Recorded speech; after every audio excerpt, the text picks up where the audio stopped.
Hi, I'm Nicola Anderson. I'm the Director of Real Estate Development for Downstreet Housing and Community Development.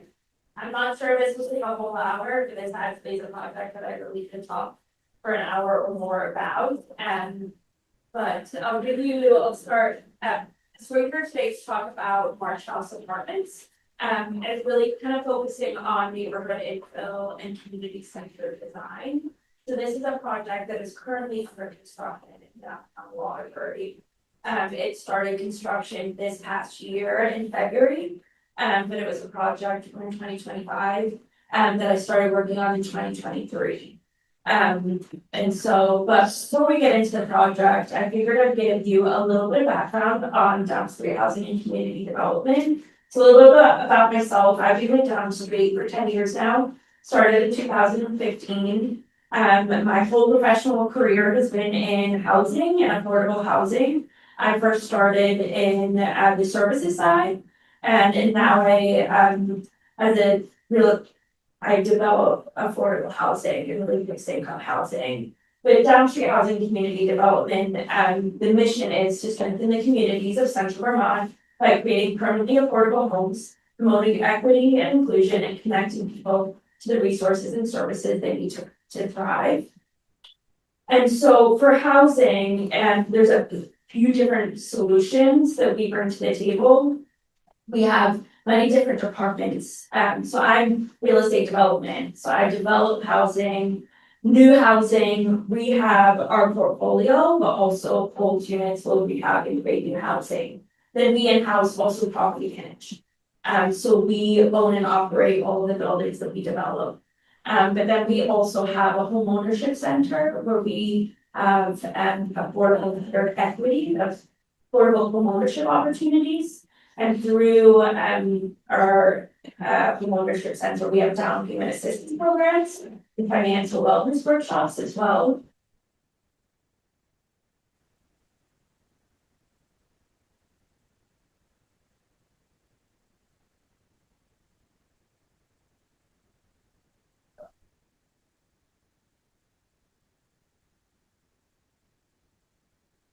Why housing and why bringing housing? Housing is so important for the wellness of individuals. For physical, mental health, economic mobility and stability, for academic performance, for the economy and community health. Housing really is that first piece of structure, right? It's you need that stability with housing for all of these pieces. And I think that is really important for Downstreet. That integration of housing for the full wellness of the well-being of an individual is really important. And I think everyone is very well aware of the housing crisis nationwide, but truly Vermont as well. As of 2025, we've got the 4th highest per capita of homelessness nationwide. It used to be 2nd. So we are improving, but truly also the statewide figure is that we need 40,000 new homes in Vermont to meet the need by 2030. That is less than 5 years. And as a state, we develop about 2,400 homes a year. And so it is, we're not going to meet that. And that's, but it's also, I think everyone can really relate to the cost of housing. To rent, to buy, to construct, to rehab, to fix a plumbing issue in your own home, it is really expensive. So it's really important that we are providing solutions to everyone. Let's see. And so a little bit about what is affordable housing. So that's what Downstreet develops, and we are a nonprofit developer. So Downstreet and being a part of affordable housing is that we use funding sources and subsidies, and the hope is that people pay no more than 30% of their gross income to housing. Truly, that is what the goal should be, or what it should be in order for you to be able to pay all your other bills and live well. Most people in Vermont pay more than 50% of their income to housing. But we as an organization, we know that there's not one solution to housing. There's many, everyone deserves, I always say like 4 walls and a roof, but there's many ways to develop that, whether that be multifamily housing, where you've got multiple units, or a tiny home. There's different solutions needed for each individual. And so Downstreet really tries not to buy into that one-size-fits-all model. I've created Housing a Women's Recovery Residence for women with children. It is the only place in the state of Vermont where women in recovery that are working through the recovery can have their children with them, which I think is a very important piece of recovery. We worked on creating different types of shelters. We have some tiny houses that are partnering with Washington County Mental Health to operate in a supportive environment. So truly different types of housing. Also working, a more recent project is working with Central Vermont Refugee Action Network, that we have acquired a 4-unit building, rehabbed, and we are housing new Americans and their families that all are working in the state of Vermont, but some new American families might have 9 children and their grandparents, and trying to find even a 3-bedroom is really difficult anywhere, but those types of housing and services. Also, I think what's really important is the funding that Downstreet uses. We use state and federal funds, but our housing is perpetually affordable, meaning that our housing will always be affordable for life. So there's some states that do affordable housing that after 30 years, it will become unaffordable or can. This is actually like a state law with the state funding that we use. So in the state of Vermont, affordable housing will always be affordable.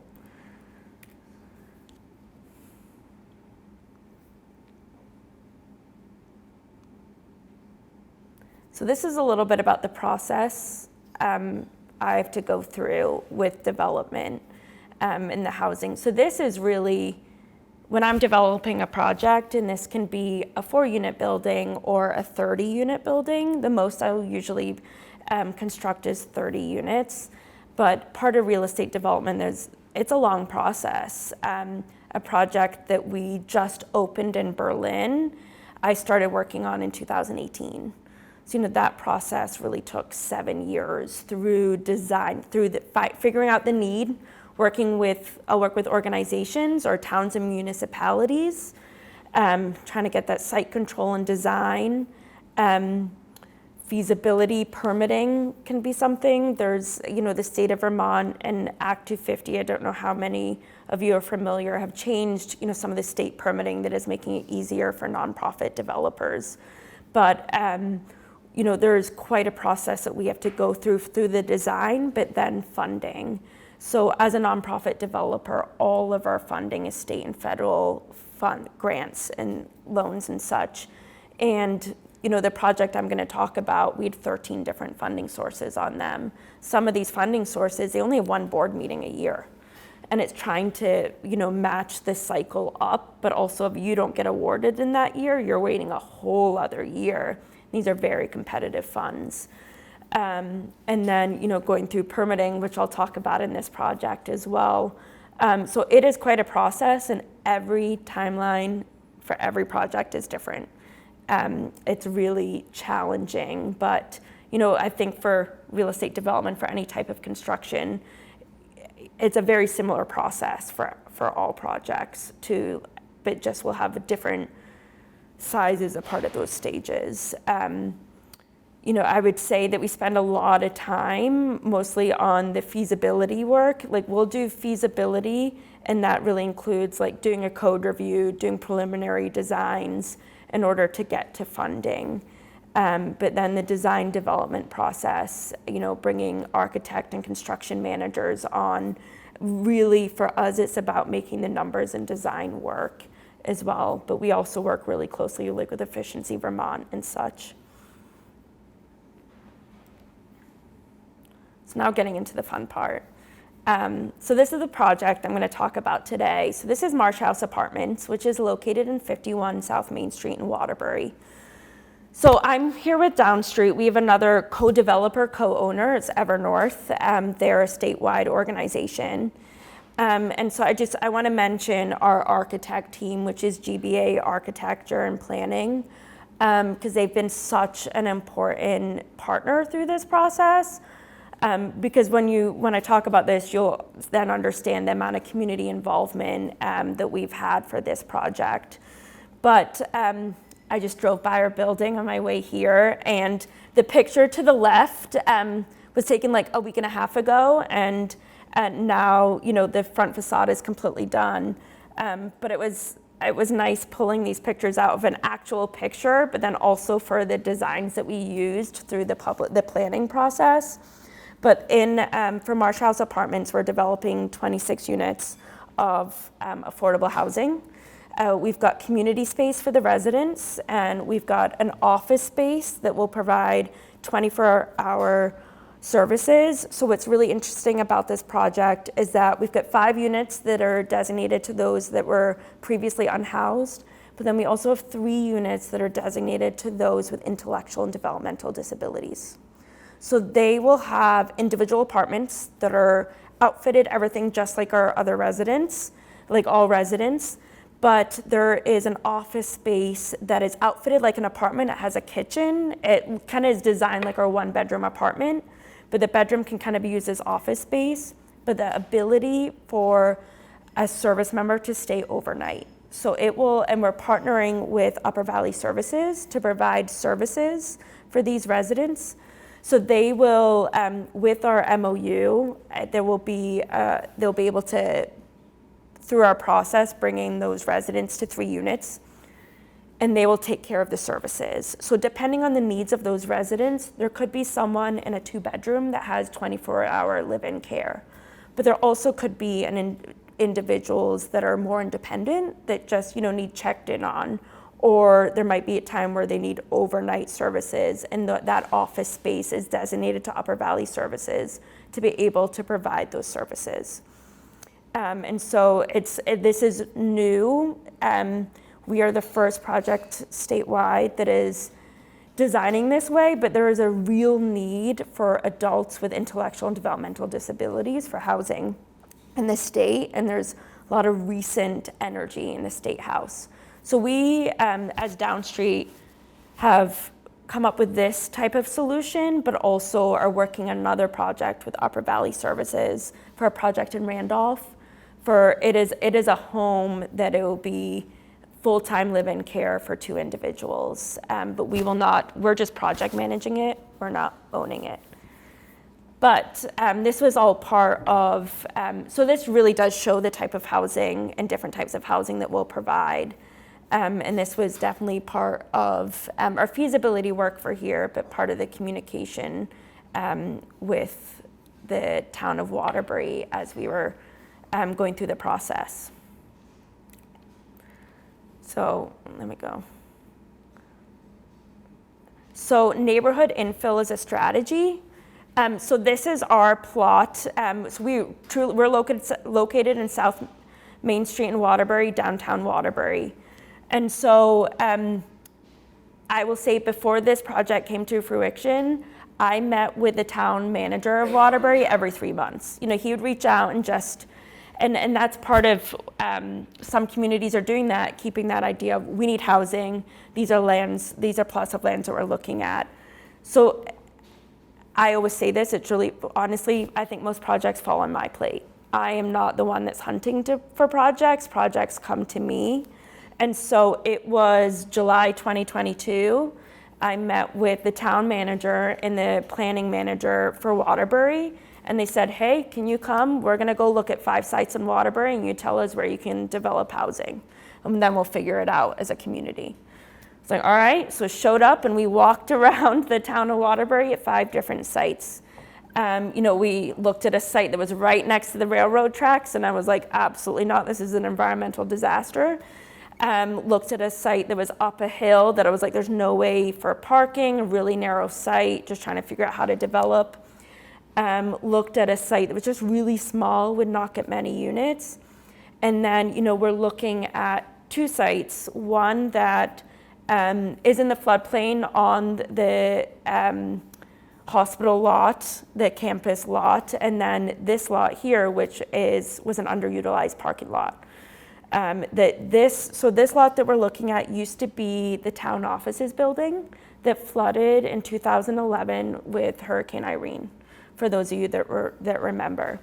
So also, I looked at this lot before the 2023 and 2024 floods, and we got site control on this property before then as well.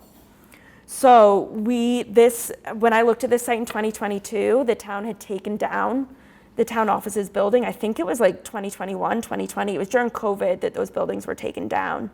And then it's created a parking lot. And, and this energy really came from the town of Waterbury about, we need housing, our employers need housing. There's an organization, Revitalizing Waterbury, that was doing a market study about the need for housing. Being like, we need housing downtown. How can Downstreet make this happen? What can we do to help?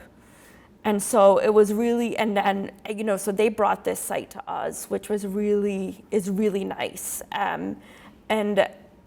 That's when we started kind of doing a little bit of a feasibility work, engaging with an architect, looking what was possible.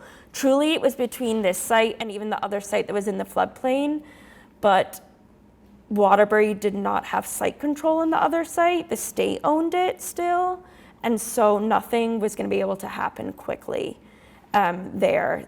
Quite a process. It was going to take like 12 months in the state house. So we started looking to see what we could develop on this site here.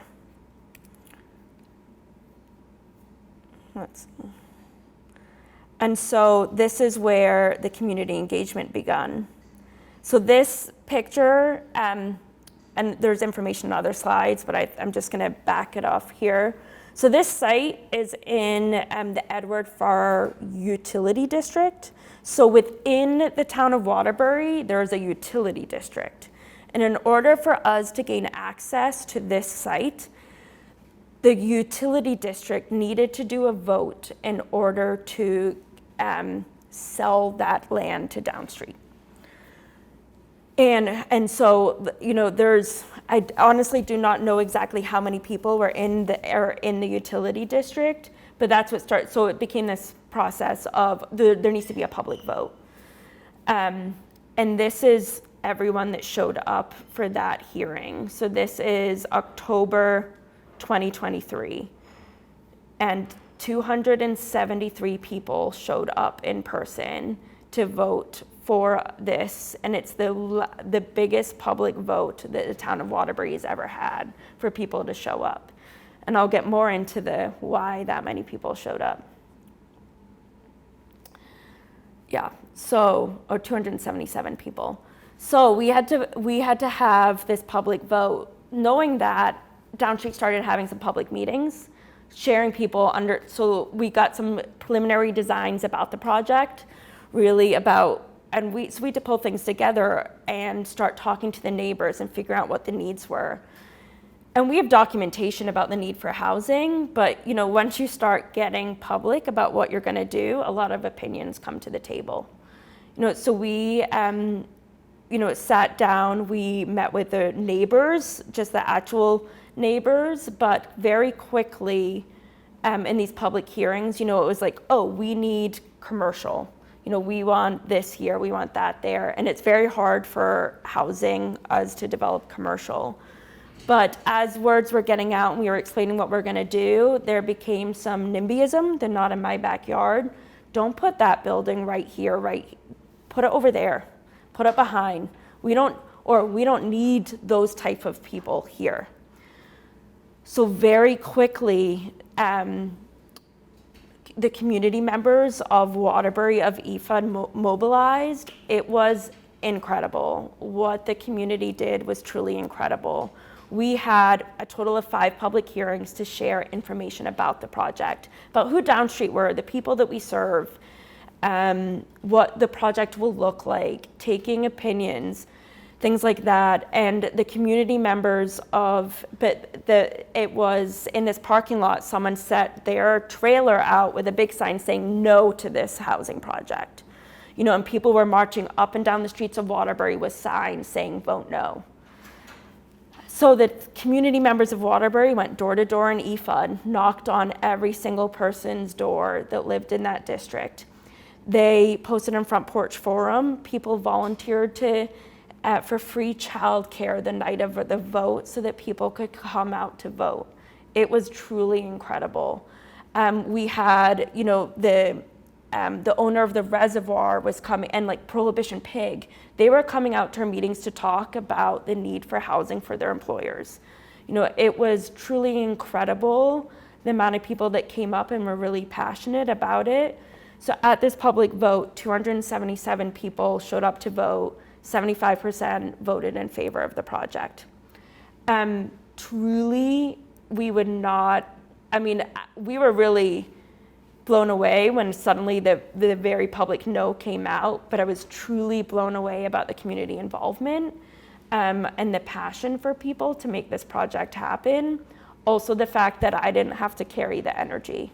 It's I am that person that when we're going through the development of, if something comes up with permitting, it's me, I have to figure that out and work through that. But it was the community that really understood the need for housing and carried that energy. It was really impressive. And then for that vote to happen, that picture, I'll go back, was, you can see, if I can go back. There we go. How many people we had to take. This is the firehouse in the town of Waterbury. We were trying to figure out a space. No idea how many people would show up, but it was so many people. But then the community engagement that showed up because we had an issue through permitting. So after all this and how many people showed up in favor of the project, through the local DRB permitting process, I had to go through 5 different zoning meetings for this project. And it was the things that the DRB were talking about. And so I actually had to end up quoting the state law, the new state law, because it was, and we'll get into this a little bit further when I talk about the design that we had to do, but they wanted us to take, so the building is 3 stories, zoning, we're allowed to have 4 stories, but I designed it to 3 so that we wouldn't impact the solar in the neighbor's roof, right? And then we had our design on our 3rd floor is set back so it doesn't look so tall on the street view. And they were asking us to set back and create less units. It's like, as the community 277 people showed up saying we need housing, they're asking us, we'd like the building to be smaller, so can you create less units? That's not the role of a DRB, right? And it was even being very picky about those types of things was really hard. We put a front porch on the building because of the setbacks for zoning. It has to be 10 feet within the street. If we're putting a building right on that street, then it's really gonna tower. None of the buildings close by were that close to the street. So we put a front porch on it, which will count that 10 foot, so that we'll fit in more of the neighborhood, so there's not this really tall building. But then it was, we want that porch to be bigger. Things like that. It was really challenging. Every single zoning meeting we went to, it was something else, And in the end, they voted this project down. And it was because that I wouldn't do a further setback and create less units. And we were able to we found something in the regulations from 1957 to be able to, the chair of the DRB was not present at the meeting so that he could vote after the fact, so that it was kind of overturned. But when this was voted down, it was chaos, honestly, for the DRB members. It was, again, instantly everyone mobilized. The amount of emails, letters, meetings, select board had to have an emergency meeting the next morning because of how public this project was. But it was the amount of calls that they were getting from the community members because of that process. So the community, I really think about this as not like Downstreet's project, it is Waterbury's project and the community of Waterbury. And this is, now I'll get a little bit into, through this process of, that community-centered design principles in order to work with the community in the design. So this is the layout of our first floor building. And if you can see my arrow, like this is the office space that I was talking about, that is the 24-hour office space for those, helping serve those with intellectual and developmental disabilities. But here is the front of the building, and this is front porch. So, we've got an entrance, truly our main entrance, ADA entrance, is out back, and that's where parking is. But we've got like that front porch feel with an entrance there that will go to a lobby as well. But we, when we're thinking about design, we're really thinking about inclusion, especially. So ADA accessible, we've got ADA units, but all of our units in our buildings are adaptable and visitable, especially new construction. So we have an elevator in the building, but we'll do so for instance, to make it adaptable, we put the blocking in all the units in order to be able to put grab bars in for bathrooms, but also to be able to move cabinetry, things like that. And so that is an added cost, right? Like think about the wood prices at this time, but this is what we plan for now in the construction. It's easier to do that now rather than later, but we make sure that we're prepared for that. But in our first floor too, we always have a community space. So our main entrance is out back here. We've got community space. We have an office for services or for property management. And then we've got laundry for everyone in the building on the first floor as well that is ADA accessible. But so just, as we were thinking of that community-centered design, so that 10-foot setback, we didn't put that building right at 10 feet. We put a front porch, so it doesn't feel, so then the building, so where the building is, it's more in line with the buildings next to it, so it fits in a little more, so it won't tower over. We also have a back porch on the building as well. Just, it's part of the ADA accessibility, but just trying to think of, there's a neighborhood right behind this building of what do those buildings look like. Trying to really make sure we're fitting in that, and like I mentioned, a third floor setback. But also during the design process, we went to each one of our surrounding neighbors, all of the abutters, and asked, all right, we're doing this building, what are you concerned about? What do you need? Every single person came back with a different fence height. And truly at first, like we designed it being like, this person wants an 8-foot, this one person wants a 4-foot, this person wants a 6-foot, and really tried to figure that out. But then we're like, all right, why do they want an 8-foot fence or not? So, there was someone that's like, oh, I always walk through. And so honestly, where they are, instead of a fence, we have hedges. And I was like, but there's a risk. There's no, that means our residents could have easier access back there. We put a higher fence near where our dumpster enclosure is. There is a little old lady that was so concerned about emissions, but also about cars pulling in that the lights are gonna go into her living room. And she was actually such a naysayer throughout this whole project, but she brings a pot of coffee to our construction manager every Thursday morning, which is amazing.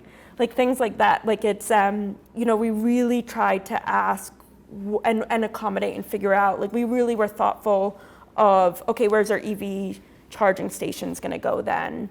No one wants the dumpster to be back to where their property is, but okay, in our dumpster enclosure, what can we do for a design? So, we're thinking of a green wall behind it as well, which just in that way of an extra buffer for those residents.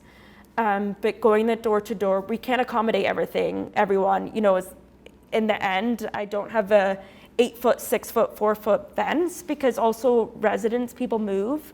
I think we accommodated with a 6-foot fence all around where we have it, but even like a neighbor right beside us, we added a fence so they can get easier access to the back of their building, things like that, of just trying to be good neighbors, but letting people be heard, I think is really important and part of the process. And that's where, so when neighbors have not gotten exactly what they wanted, they at least know they were heard, and reiterating that too. Yeah, so this picture, this will show you, this is one of our neighbors. We truly are 10 feet away from them, which is really difficult. This site is 0.8 of an acre. So 0.8 of an acre, so we have to get a building in there, and it's long, so we have to get building in there, but a driveway as well. And so we really are tight. And so I think it was really important in that, and this is a neighbor that we have put like a gate to get access. They're actually about to start construction in 3 weeks, and they're hoping to put heat pumps in, and they're like, hey, how is there a way that we can get access to the back easier? And we're like, we'll put a gate in. And that is, it's not, they're not putting that gate in, we are as part of that neighbor. But again, this is just a little bit more about the back and forth and the thoughts that we've had on design. You can kind of see I love actually the design of this building. It is not just a long rectangle. This part in the back where it's gray, that's also our building. So the hallway is just not one straight chute. It has a turn to it, so it doesn't feel so big, but the windows are amazing.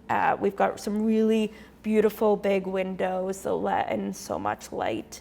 And that was something that was kind of during the DRB process, they wanted us to put these windows in, the exact same windows right here, to fit in with the neighborhood. But, and it's, an old building, just because something is old beside, don't construct to that. It's okay for in a neighborhood that has some older to build something that can still fit in with the neighborhood in a different way.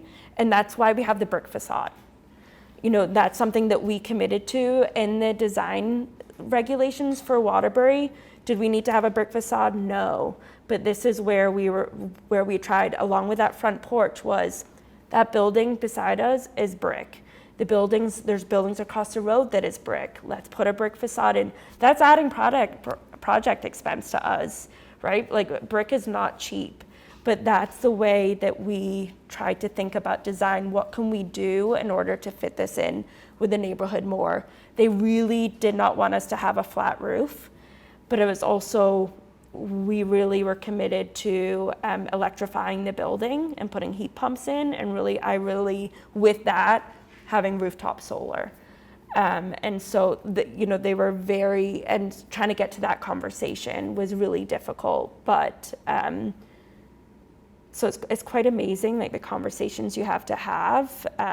It's like you'd rather have us not have a flat roof and not have solar in order for it to look better on the street. But I think it just through conversations, I think it's much easier now that it's actually under construction. Yeah, so this is our landscape plan, but this really shows our site for you to see how close we are to that building, but just the challenges of developing on this site.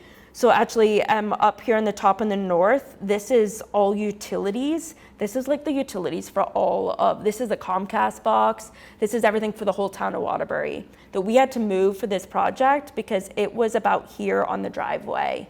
So this is a challenging site in order to fit, so we've got 26 units to fit car spots for each unit, and just be able to fit landscaping. So in our new construction buildings, I really try to think of, where is there green space? Where can we put a playground? Where is there a smoking shelter? Things like that. This is a tight site.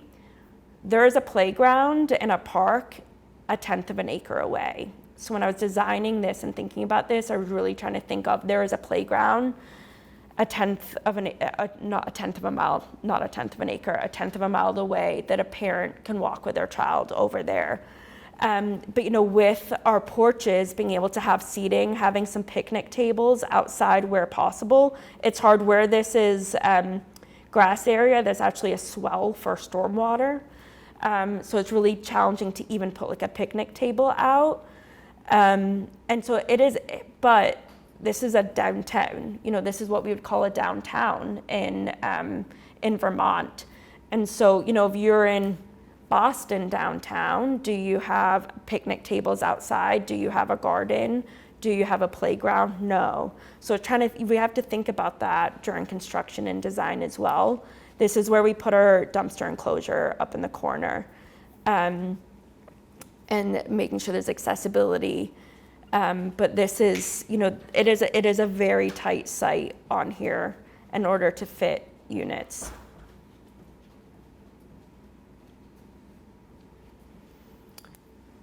Yeah, so this is a little bit like the solar study that we did, and this is just part of, design when we were thinking of where to put the building. And it is the neighbor right here that has solar panels. She was very concerned when we were constructing how her solar would be impacted. And so really that's why we didn't go to 4 stories because of that. Also because if we did go to 4 stories, it would be higher than the other buildings on that street.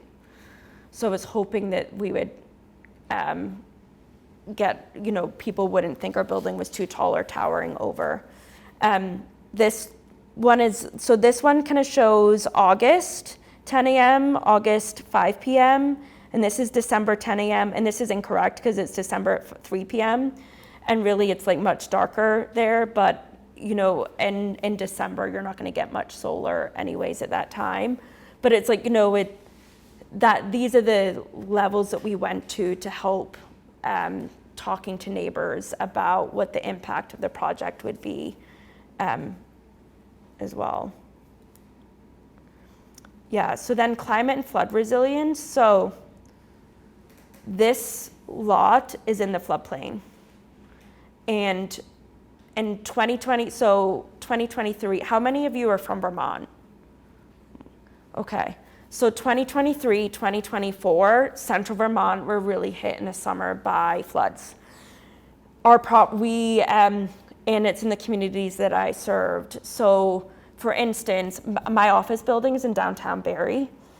We have video, I have video of the night before. I'm watching live video of water up to here hitting. And so I was tasked, the next day couldn't get access to our building. The day after, it was my task to go down to our office and see what is the destruction.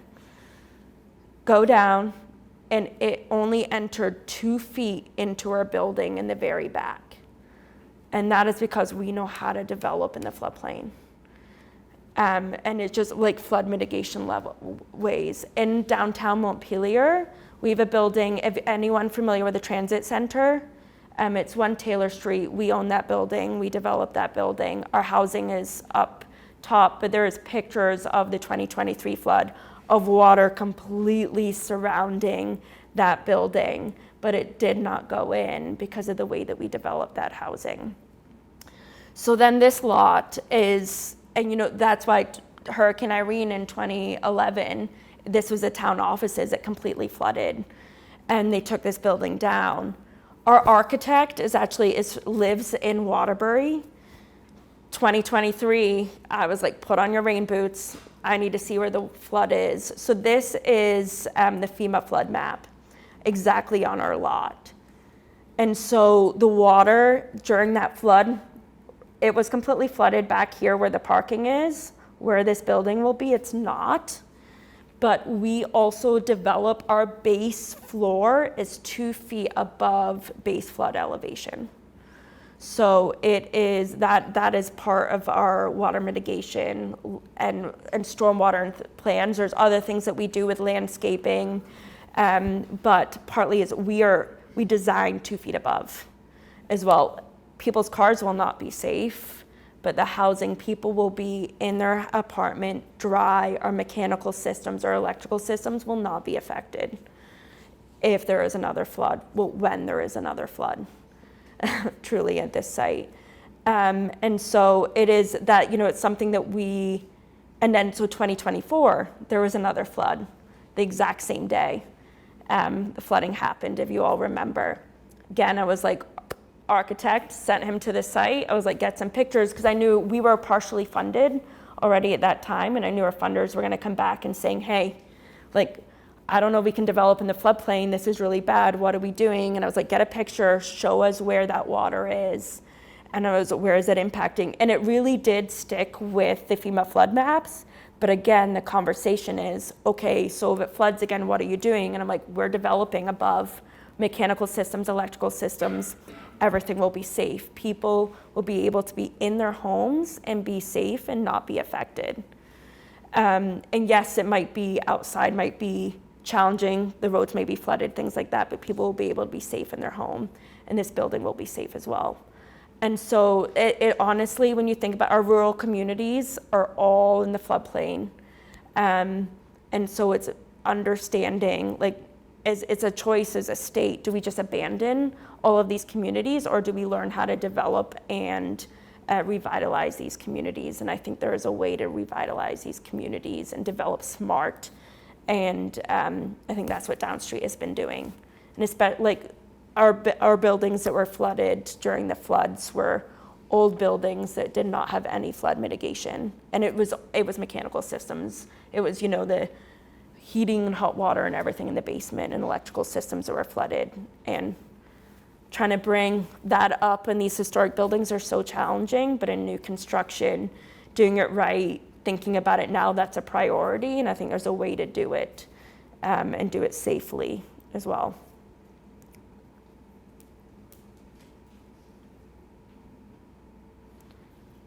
So also with this building, this is our first building designing to the 2024 RB standards, residential building energy.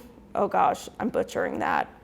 But 2024 RB standards, which is actually, the governor had an executive order 2 to 3 weeks ago. I don't know if anyone has heard about this. In order to expedite the development process, you can go back to the 2020 RB's design standards, just because there's a lot of impact financially and how long it's taking. But we're already under construction, and there's things that we could change, but we're gonna keep to the design standards of the 2024.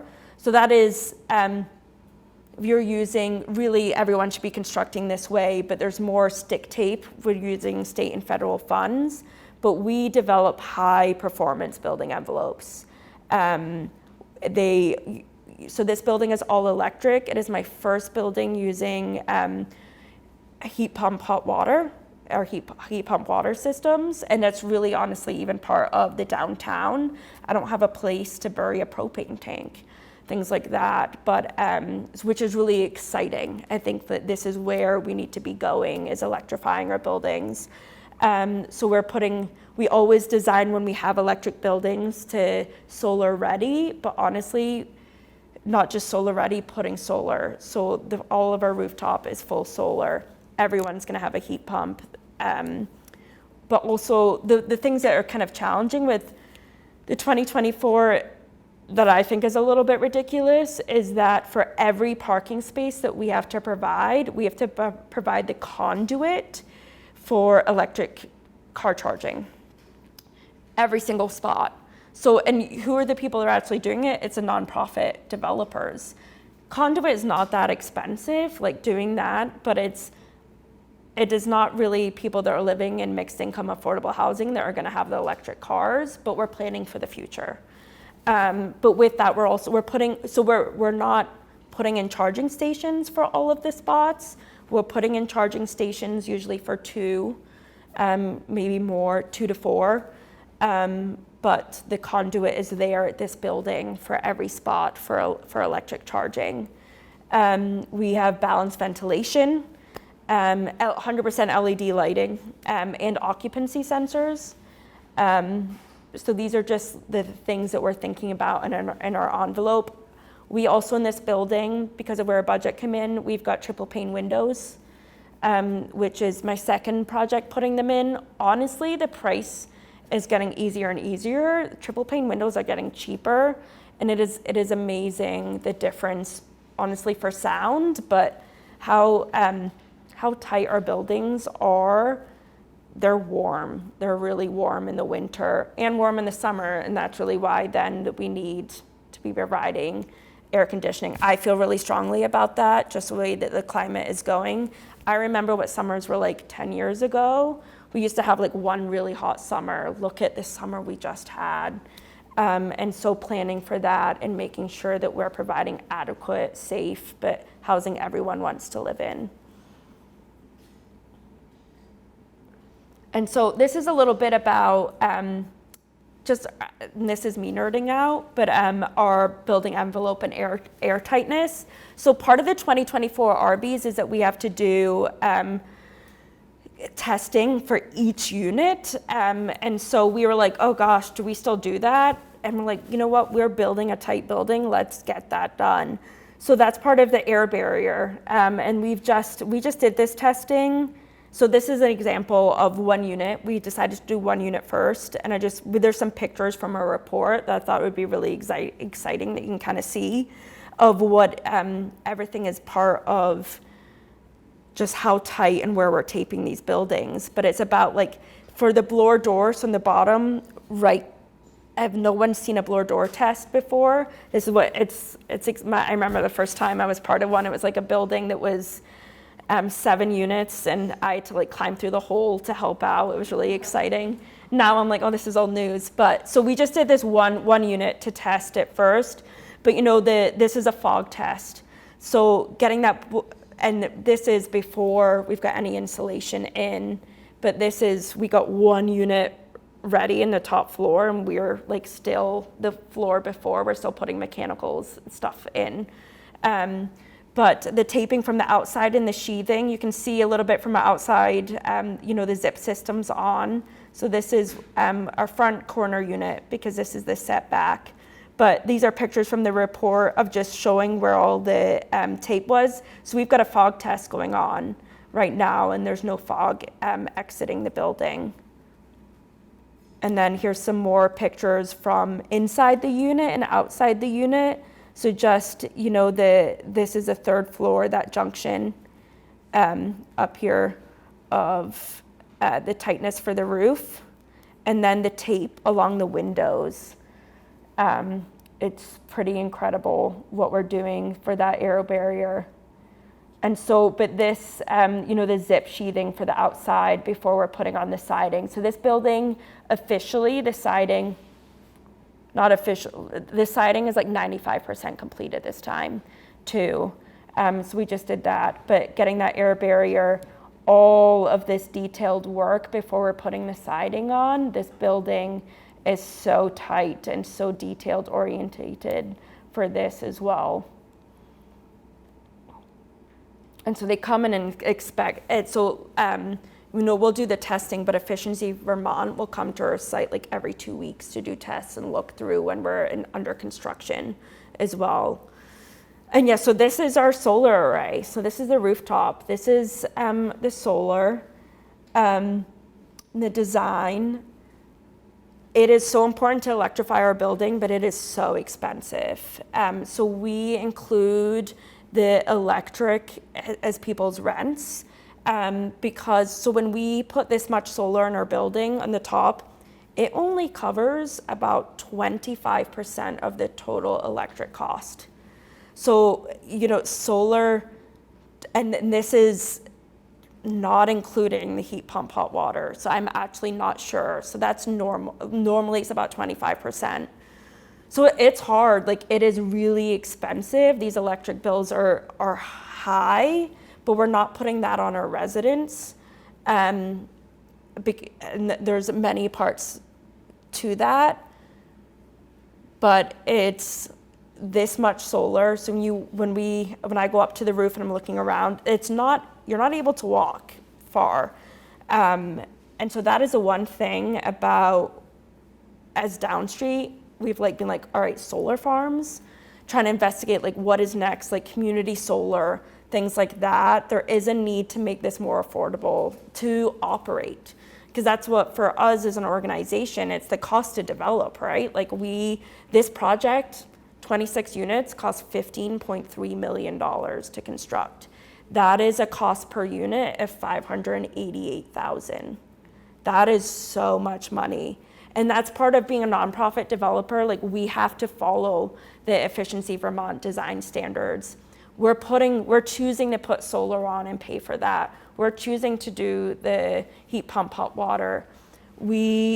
These items, but then getting the money for that almost is an easy thing, even though it took 2.5 years and multiple funding cycles, but then it's operating. So then think about the rental income that we're getting. We're not charging $2,400 for a 2-bedroom, right? Like the market that you could in Waterbury, we're instead charging $1,400. So then how do we operate this? And we don't operate for a profit, but be able to operate so that we have reserves for capital needs, right? So that we can replace the hot water tank when needed, so that when a heat pump fails, that we can replace that, so that if someone breaks an LED light, even though they're supposed to last 10 years, someone's gonna break it in 2 weeks, that we can replace that. It's really challenging as a nonprofit developer in that way to figure that out. And I will say the electric cost of the building, our first time we put heat pumps in were 2018. Actually seeing what the electric bill was, we didn't have solar in that building, but the next building, then having solar and seeing how little of an impact it was kind of heartbreaking. To really understand that impact. And so as an organization and just myself, it's like, all right, what's the next solution? How do we get there? But we're getting like solar credits and money to put solar onto buildings. So that's helping in that construction part, but the operating. But, who wants to be putting oil in buildings and things like that? Like, we need to be staying away. We have to think forward and not back, but thinking forward is thinking financially, how do we make this work as well? I think is really important. So last slide, I think, but just the broader community impact, of this project. Yeah, so this is, we're really supporting the downtown. We're providing workforce housing. One of the other service providers we're bringing in is Hireability.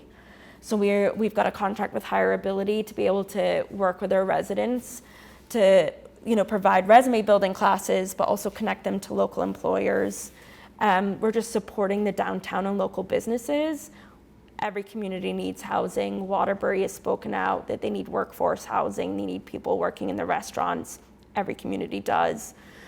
We are hopefully going to be able to place some families in these units that were displaced by the 2023 and 2024 floods. I mean, quite honestly, the 2 streets behind us are the houses that have flooded like 5 times through their first floor. And these poor residents just continue to rehab their own homes, but there are some people that have chosen not to.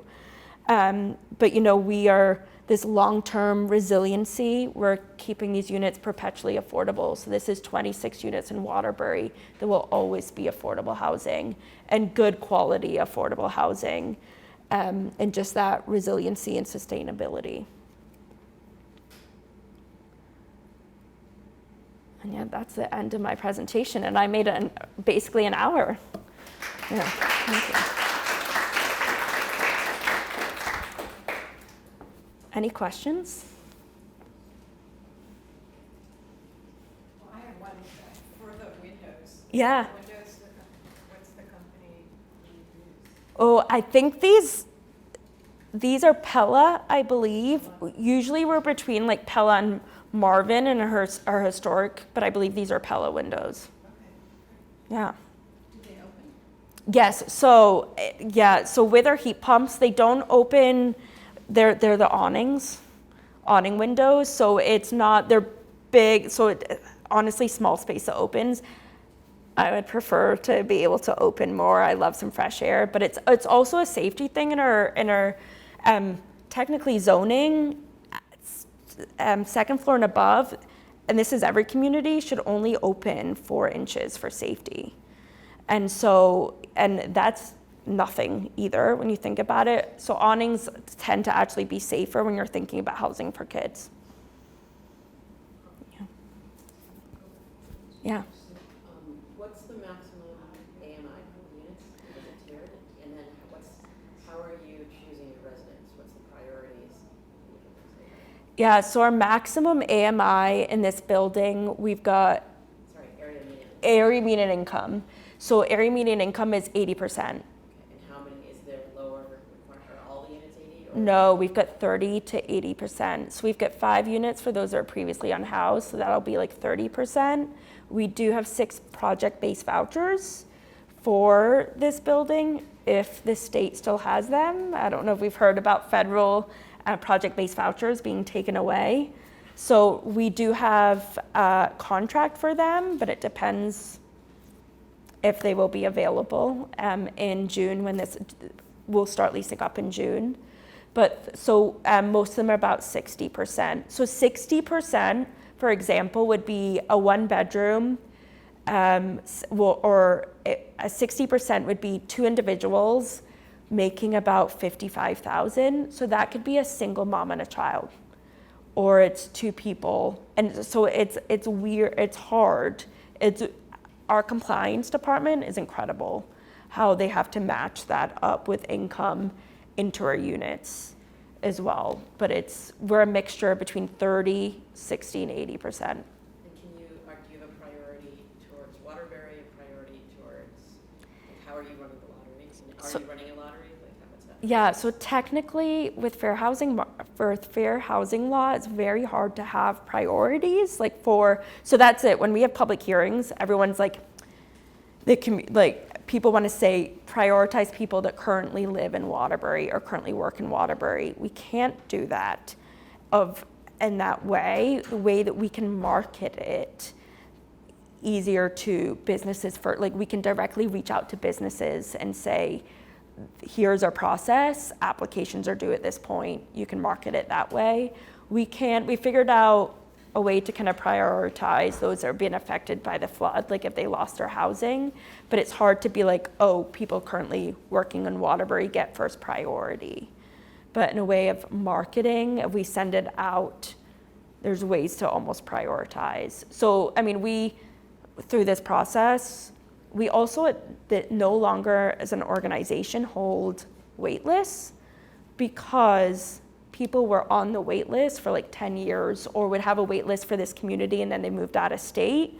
And so the way like a wait list would happen is you'd reach out to these individuals on the wait list or they never respond. So now what we have is a vacancy notification list, so that when we have vacancy, you can sign up to notify when we've got vacancies in certain communities or certain buildings, and we'll send out a blast email saying, vacancy notification, we've got a vacancy here, applications open at this date and time, and submit an application, and then we'll review them in the order that they come in. But for instance, our project in Berlin that just opened in June, we sent an email out to the school. So we at the school letting them know and gave an earlier notification list of sending that out. And it was the school, the businesses there, the hospital, stuff like that. Yeah. Well, I applaud you for all this work. I mean, it's been real fun to drive through Waterbury and see what the heck is that? Yeah. Why Marsh? So Marsh was, oh yeah, so why Marsh House? So I'm gonna get Marsh, I'm forgetting his first name, was the first settler in the town of Waterbury and settled to that site. So the park is named after the first manager or something like that, but Rusty something. Yes, and Rusty Parker I think Marsh was the first settler, and then Rusty Parker was something about leadership in Waterbury. And so it was, it is, I will say, I think the hardest part of a project is naming the project. I am just not creative in that way at all. And so I created a new system where when I have a project, I actually bring it to Downstreet staff in a staff meeting, and I'm like, give us 5 names, we vote on it, and then we'll take 3 to our board and have a vote, because I'm like, I can't be in charge anymore, because I came up with Granite City Apartments. Like I'm not creative. And so, people actually as a staff will get really invested. They've like thought about history and things like that. And so we looked and then we did a deep dive history-wise. And the town of Waterbury really connected to the history of Waterbury. So they felt pretty strongly about honoring, I think it's David Marsh, Frank Marsh, something like that, felt strongly, yeah. Nice. Yeah. Yeah. Are the rents scaled by income? What are the general rents? Yeah, so the rents are scaled by income. And so I will say this too, and I'm saying it publicly and everything, is like, honestly, affordable housing is still not affordable too. And then this is a issue statewide, townwide, countrywide. Affordable housing is not affordable. And I don't know what the solution is there because it's so expensive to construct. But I think it's also scaled on income. So like a 60% unit will cost less. Like a 60% one bedroom will cost less than an 80% one bedroom as well. So 80% you pay more, you have more income. So the idea then is, we're trying to get to that 30% of income. But I think like a one bedroom is like $1,400 to $1,500. And then a two bedroom, I think is about $1,600. Yeah. So what happens when someone's income goes out? It depends on the funding. So it depends on what funding sources we have in the project. So there's some that we have to, it only matters if your rent, usually it only really matters what your income is when you're first leased up, but then you still have to report your income each year. So when we use low-income housing tax credits, and for reporting, we have to report your income every year, and that's not an easy process to like get everyone in our portfolio's rents. Like you have to get proof, but it's okay if it's higher, then your rent won't change. That doesn't change. You're not then being like not eligible for that apartment. But then it's like we track being like technically you're overhoused or underhoused, because sometimes your income can go down too, right? But that doesn't mean you're going to pay less. But then we'll look at it and be like, oh, they're overhoused or underhoused. Are there other units that we can support in moving them to as well? And we don't force, but giving that option. So even if people are paying less rent than they should be, we give an option to move to a different unit. Yeah. Yeah. Downstreet has people coming to you, different communities. How do you prioritize projects? And how do you decide what community, and now that your footprint's bigger, is that going to be harder because your staff's not really changing size-wise, is it? Or not? No, and funding, Yeah. right? So how do you prioritize? It is so hard. It is, I honestly get at least 5 phone calls a week about a project. And it's different, right? It's like someone calling, being like, oh, I've got this land. Can you buy it and do something here? And so what we try to look at is what's the need? So right now, has anyone heard about the disaster relief funding that's in the state? The CDBG-DR it's called. And so this is in response to the 2023 floods. So those are the communities that Central Vermont, but also Lamoille County. So right now, like a funding source is creating my priority because it's what towns flooded and need housing. Barrie, Montpelier, Waterbury, Johnson, things like that. So where we'll fund, and then, so we look at it that way, but also when is the last time we brought new units to these communities as well? Because it's insane to me that we have to do a market study for every project. The fact that I pay $5,000 for a market study to say we need housing, I'm like, I don't need that, right? Like, we look on Zillow, there's 3 apartments for rent in this community. That should be the market study. So I will look to see, okay, what Montpelier, the last time I brought major units was 2019. We brought 30 units. Barrie, when's the last time we brought units? Well, really, this past year with 9 units, but how many people were displaced with the flood in Barry? Johnson, how many units were affected? So thinking that way, and then it's funders will kind of see where the state priorities are as well. But then it's also, oh, we just did a project in Berlin. We've never brought affordable housing to Berlin. There's employers right there that I'm sure could really, the school right there, the hospital, the hospital is constantly calling us being like, we need housing for our workers. And then, Northfield will come to the table being like, we've got a college here, we've got this and that. It is really hard. I don't promise timelines. So if they've got a site, thinking of, how long can you hold on to this site? Like, is this something that you're saying you need to buy this in a month?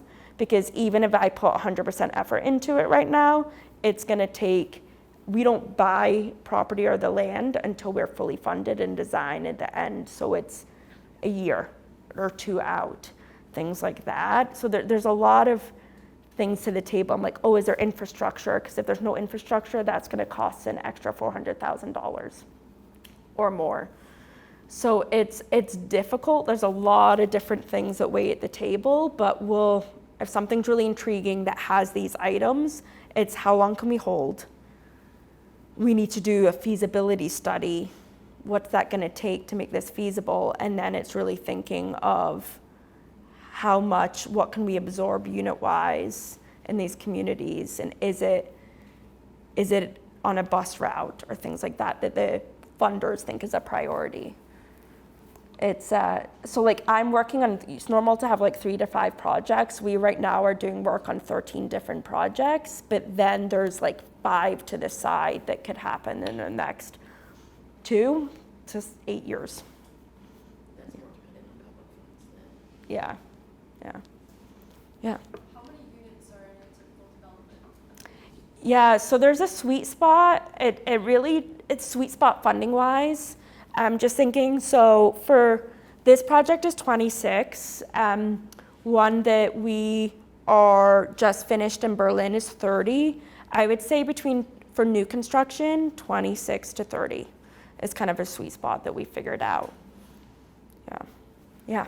So when you're doing things like feasibility studies or getting somebody to do design for whatever is being developed, do you have like a set database of designers and consultants who you work with, or do you change it up every time, or like what are some of the parameters behind like who you work with? Yeah, so we do RFPs for everything.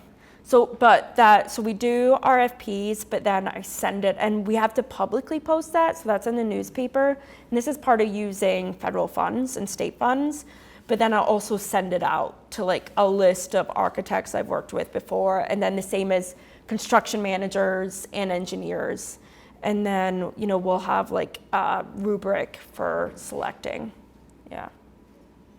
But I will also say, like, new construction managers and new architects will also schedule meetings with me throughout the year that want to get into like that lineup and just see how they can support in some smaller projects or things like that too. So it's always growing and changing. Yeah.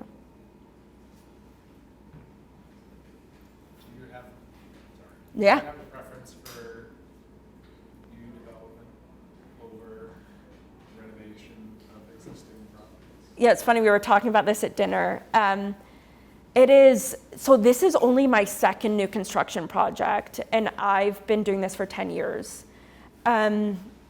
Renovations usually mean they're historic rehabs, and some of the rehabs we've done are ones that are already in our portfolio that we were doing updates for, but then we just finished this building in Barry. It's called the Ward 5 School. But it was old schoolhouse. It's kind of fun. 3 of our employees at Downstreet went to school there. It closed in 1992, and then it became office space for Barry Housing Authority. But it'd been like at this point when construction started like vacant for 10, 11 years, but it was a 4-room schoolhouse. And so 4-room schoolhouse, like the basement was awesome. It had like the toilets that went down to here, like still like, you know, the sinks were here for water, for drinking fountains and things like that. But this building was built in like 1902 up, not right in downtown, up a hill in a neighborhood, but so abandoned, you know, like, and it was first, you know, Barrie Housing Authority reached out in 2021 when we had this crazy COVID relief funding being like, we had 4 months to acquire funds and develop, and this building was gonna be nuts. But it is this beautiful, beautiful project, and these units are incredible, high ceilings, huge windows, the wood, you know, the same wood from 1900, but dealing with historic preservation is so difficult. I'm like, how can I say this nicely? So difficult. So this is that we're talking about, this is an old building that is brick, right? And it was like when we're going through, so old building, huge windows, 12 feet windows. Can't replace the windows. So first thing, in historic, trying to replace windows, that's like the first thing. These windows are the windows. Oh, you can rehab those. So rehabbing the windows, thinking of that. So it's the glass, we're rehabbing, paying for that. But okay, these are high ceilings, huge windows, air conditioning, right? No, like we couldn't because they didn't want us to add chases. We had to keep the chalkboards. So so the kitchens have chalkboards in them that are green, like the green, old, not even black chalkboards, green chalkboards.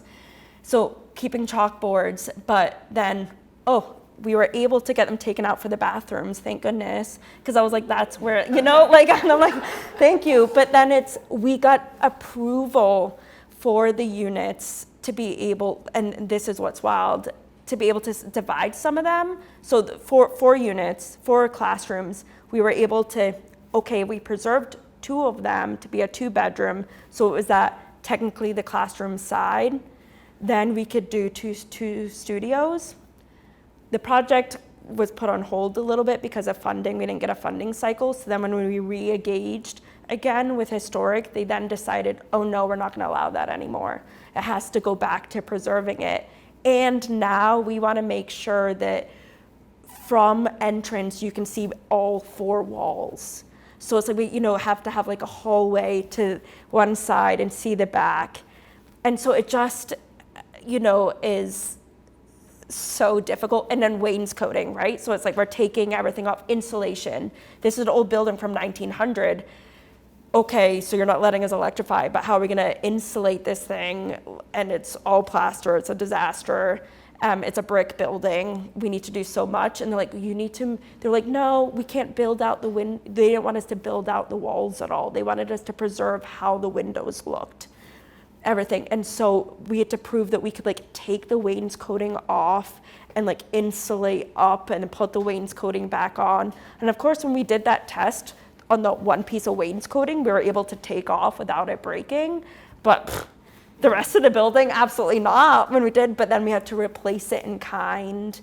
So it is such a process. Beautiful buildings, like beautiful units, would love to live in one. Like something that, I grew up in an old farmhouse, things like that, but the sticky tape. And then the funders are like, why did you keep the chalkboard? This is ridiculous. Why are you designing around the chalkboard? And I'm like, I can't, they're like, this layout would make so much more sense, historic. And then the funders will be like, this is ridiculous. You can't replace the windows. We're not gonna fund it. Or this is what we're gonna pick with historic preservation. I'm like, we can't not. So it's just negotiating and figuring it all out and bringing to the table.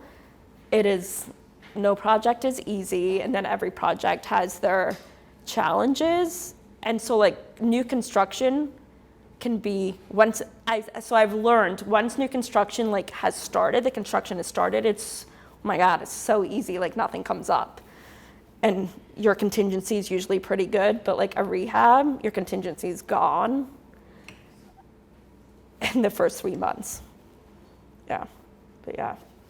It sounds like you don't cut any corners in terms of design and sustainability Yeah. and all of that. But what kind of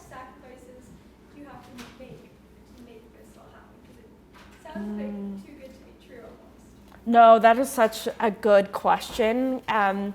Because we through our process with state funders and things like that, they're reviewing we are so in the nitty gritty of schematic drawings for funding and then design development. We have to show our drawings at 60%, at 80%, at 100%, right? But then it's getting that funding, and then once you're funded, costs change, especially the inflation in the last 5 years, just wild. The cost to construct is, the last time I calculated, is projects are 39% more expensive than they were in 2019. But that was a year ago. So now we've got tariffs. So I don't even want to know. But what first, so, we're electrifying buildings. There's no backup heat. So so thinking about that, funders at first will be what's your backup? Honestly, our buildings are so tight, I feel really good about. We're not in crazy rural areas. Well, Johnson's new to me, so I don't know what that's kind of but we're not putting backup, we're not putting generator. Usually early on, it'll be okay, so if we're electrifying, are we putting a generator? Those things are massive at this size of project we're doing. So we might have a generator at first, but that's the first to go when we're value engineering. And then, so things like that, and then it's Efficiency Vermont wants us to have triple pane windows. That's usually things like that will be early things to go. It'll be roof membrane. So I'm young, I'm 35, but I started doing this work at 25, and I was new. When I started at 25, I came from the services side, no background in this type of work whatsoever. So everything that I've learned on the job, learned by doing, learning from the architects, the engineers, everyone that we're working from. But think about it, we are putting our roof membrane, right? All we're doing is puncturing holes in it with all of our solar. So, it's sitting there and thinking, oh, when we have to replace this roof in 30 years, this is gonna be a pain in the neck. Or if there's a hole in this roof, something happens, this is wild, trying to fix something like this. So it's the higher quality and that types of the roof membrane, stuff like that. We're not able to be skimpy on insulation, stuff like that, because those regulations are so tight. But that's why the cost to construct is so high, $588,000 a unit. That is nuts. But we are developing high quality buildings.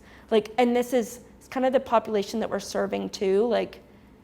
I chose to put in our hallways hospital grade carpet because you pour something on it and it's easy to clean, right? You can honestly pour a glass of red wine on this carpet and you can just wipe it up. So, but thinking about the population that we're serving at time, we all spectrums, but there is also a really hard population that over 25% of our units are people that were previously unhoused. So there's a lot of damage that happens too, and people are not easy on our units. So we are building with better quality items. Yeah. So, but yeah, definitely the things it's a really good question. And when it's new construction, it's a different story than rehab. So it's I had a rehab in Waterbury, and we had to totally nix upgrading the mechanical systems out of oil. We had to end up keeping it as oil because we couldn't, and I couldn't even add the balanced ventilation to the building into a rehab of 14 units of senior housing because a project budget was so tight. So it's different for new construction and rehab as to what you can end up doing usually, or your value engineering. Yeah. Yeah. Yeah. One of your slides you talked about mixed income residents creating social cohesion. Yeah. You were just talking about the sort of difficulty of the real low income and / homeless.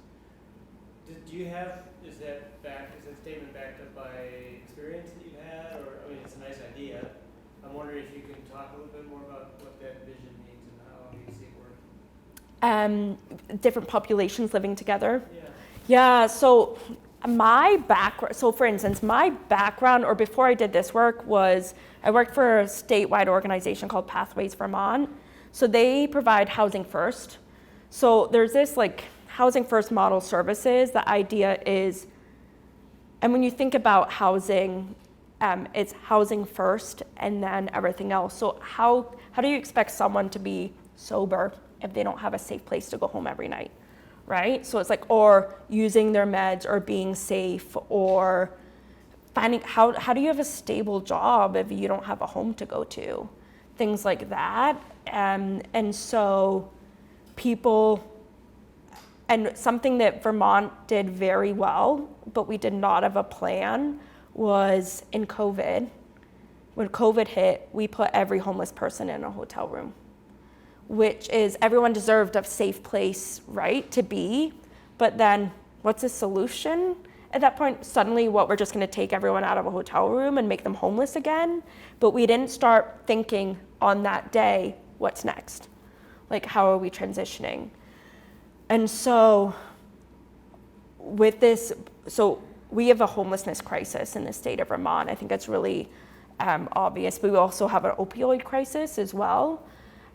But I think what we're really lacking is services. And what is really the hard thing too about any housing, so we're developing housing, but there's no money for services. And you know, and that's not just for us to be able to provide services. Like, we've got property managers, but they're not there 24 hours. But it's Washington County Mental Health, they probably have like 100 job openings right now. There's no money for it coming in, people working in this. So it's this population of we're taking someone that's homeless or from a hotel and putting them in a unit. How are we teaching them to live in that unit? What are we doing to help that all-encompassing, like, housing as part of healthcare? And this is more me personally. I'm not speaking like of an idea, but when you really think of like housing and that whole idea of wellness, I understand why people would be not in a great place with mental health, substance use, not have a job if they don't have that housing. But then we put people in housing and leave them, you know, and then it's like, how are we teaching them to be a good neighbor? When you've got like, it's a property manager that has 100 residents, how are they can't do that. That's not their job in that way. And so, and it's just it's a fault of this system as a whole, in my eyes. I also grew up in the United Kingdom, so I have like this different perspective of ways too of different cultures managing things. But this system and funding for resident services, and we at Downstreet, we've gotten grants, so we've got some resident services, but it's not enough to provide adequate for our whole portfolio. But I think there needs to be more for some of the population that we're serving, and it's hard then, and so this is the other thing, is like senior housing. You know, I think there's this, people are aging out of their housing, right, of their homes, and then, or their homes are too much to take care of. So this idea of creating senior housing, we technically, all of our units are mixed age, mixed income. We have so many seniors living in our housing, but they want to be in just senior housing. There is not a lot of money for senior housing, for affordable senior housing. So then they're put in with a family next door. And so how are we, you know, creating that? These different types of housings and just being restrictive is really difficult. But then you don't want to just do 100% homeless housing, because just feeding like that type too. I don't have an answer, but I personally believe there needs to be, so then we're creating senior housing with some SASH, it's called supportive services at home. We've got some SASH services, but it's not enough for creating that community of just seniors either. We need more money, we need more housing. You know, it's a fact of needing 40,000 new homes by 2030, mind-boggling. I don't know how we're gonna do it. We need more housing, we need it quickly. We need to make housing development quicker and cheaper, and we need the services to create different types of housing that address needs. But I do think there needs to be more, but there's money for services and housing for anyone to use. Yeah.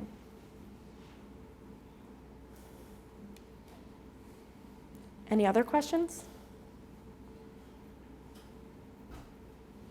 Are there any, Yeah. are there any developers kind of like within your orbit that do a similar thing? Yeah, so good question.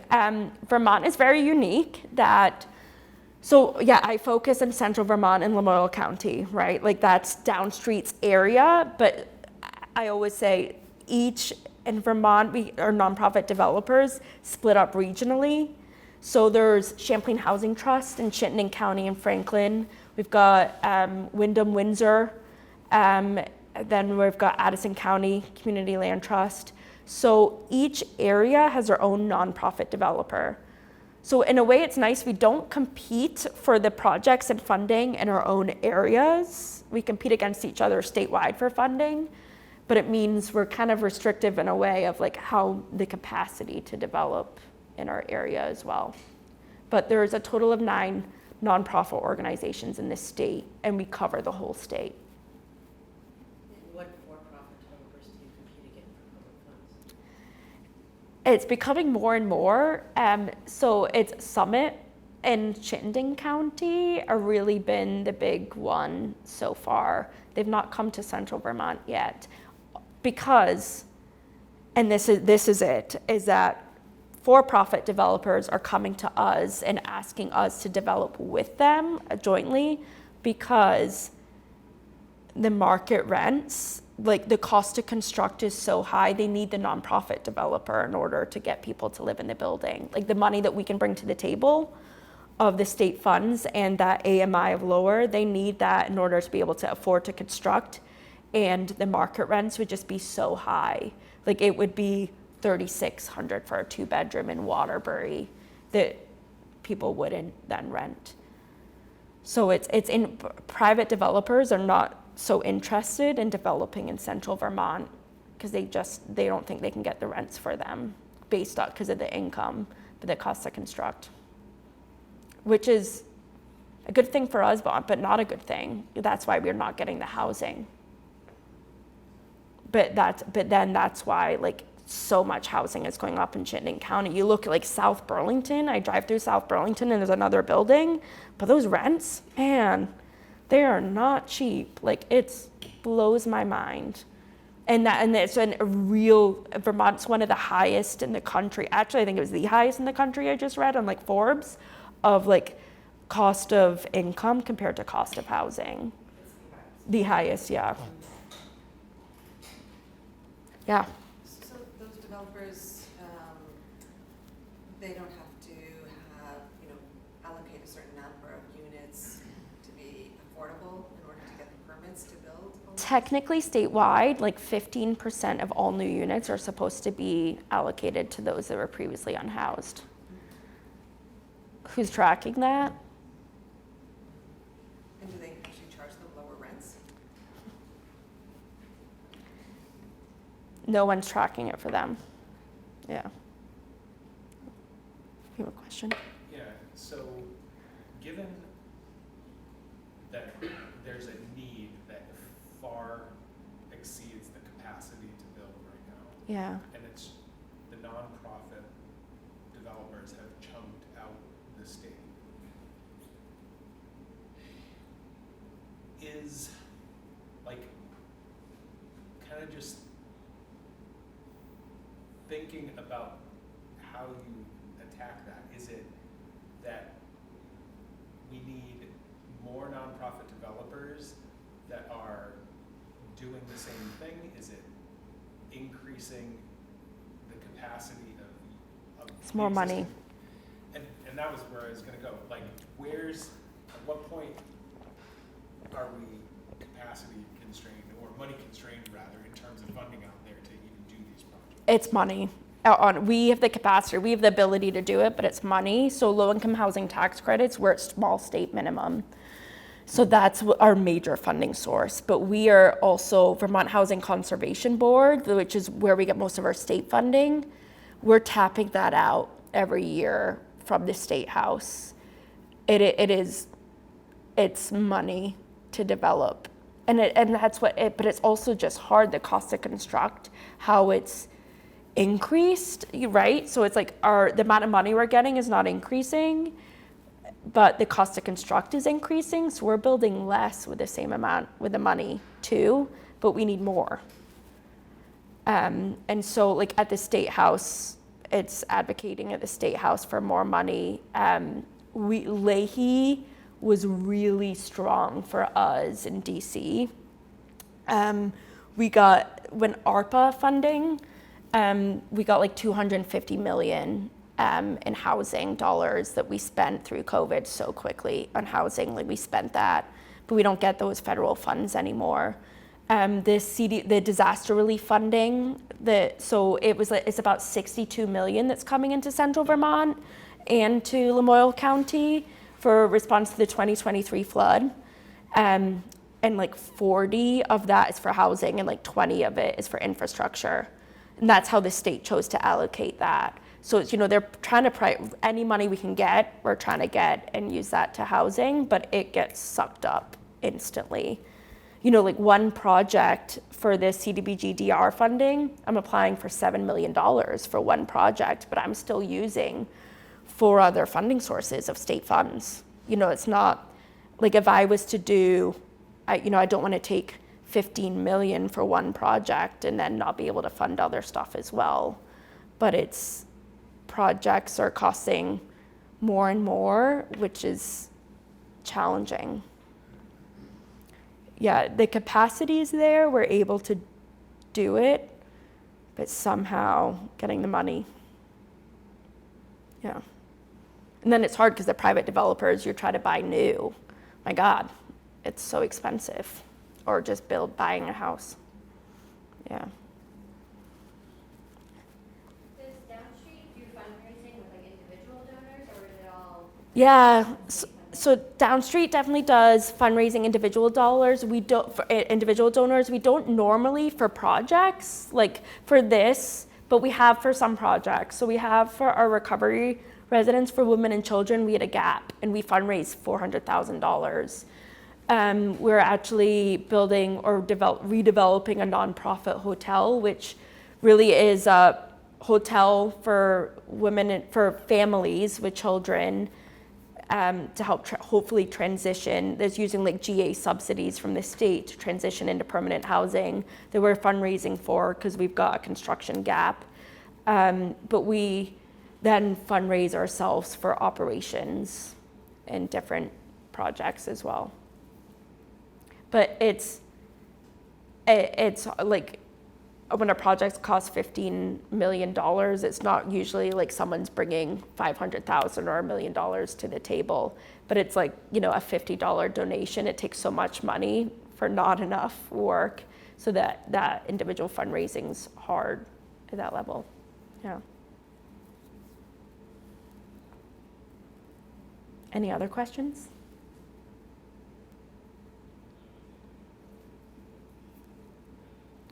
Thank you so much. Yeah.